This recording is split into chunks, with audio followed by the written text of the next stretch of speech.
Okay, the client called you and you had a talk and they sent you money and you have a contract and you got the gig. Now what? Hi, this is Bill.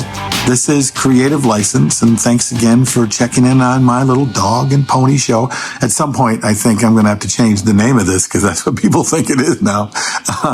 But, you know, that's just kind of the way I talk.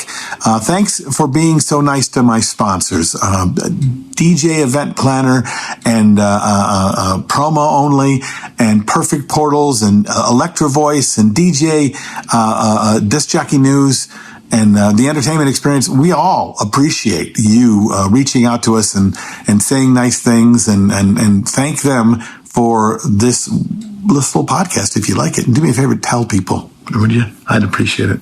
So you got the gig, now what? Do you just sit on it now?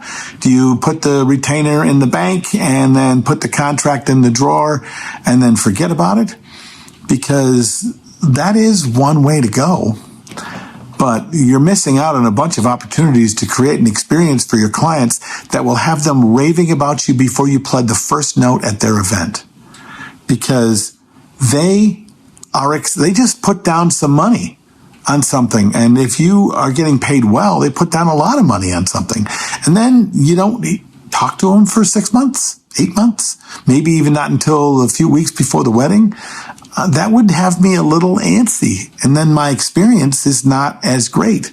But now that you have this thing, this agreement that you're going to work together, now there's an agreement that you can stay in touch with each other. Why aren't you sending them regular notes? Why aren't you calling them every once in a while? I call my clients once a month. Hey, how's it going? What's going on? What kind of planning have you done? Do you have any questions? What are you worried about? They want to be worried about. They do. They want to hear from the guy who's going to make their party amazing because the DJ is going to be the party man, and that's the thing they're most excited about. You think they're excited about the chicken? Most of the time, they're not. They're excited about you.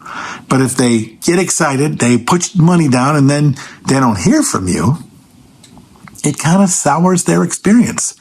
And all you really need to do is to reach out. Now, what am I going to talk about, you might think? How about anything? How about how are you? How about what have you got for your plans? How about what other kind of things have you need to buy that maybe I can recommend? How are things going with your parents? Have you had a bridal shower yet? Are you getting nervous?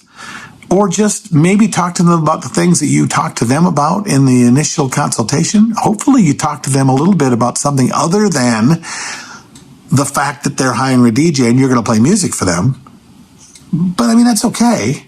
But if you know something about them, then you can reach out. Become friends with them on Facebook immediately so you can watch how their lives progress. So you can call up and say, hey man, I heard you just got back from vacation. How was that?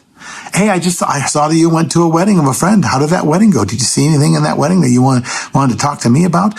You know, they may have a lot of no's or nothing's going on or everything's fine and thanks for checking in, and they might not have anything for you. But what they're getting from you is the start of a relationship that's going to matter. The start of having a relationship with a vendor that they feel connected to. So if and when, God forbid, you make any kinds of mistakes, it's easier for you to own up for them and do something about it. But the more you get to know them, the less you're going to have mistakes like that anyway. So now I just gave you some ideas, but what else could you do? There's lots of other things you could do. You could send them tips. Lots of people do that, give them tips on speeches or tips on things that they should be thinking about or ideas for the groom. You could come up with all kinds of industry related things, but really, how about just begin to have a relationship that it's a real thing with two other people because you're a person, right? Maybe you call them up and say, hey, let me take you to dinner. Or I heard you went to this cool restaurant. Tell me about it because I'm thinking about taking my kids or my wife. They just want to hear from you. And if you are one that likes having an experience with people that you spend money with, if it makes you feel better, trust me, they like that too. So take the time to do something more than thanks for the check, and I'll talk to you 2 weeks before the wedding. Just an idea.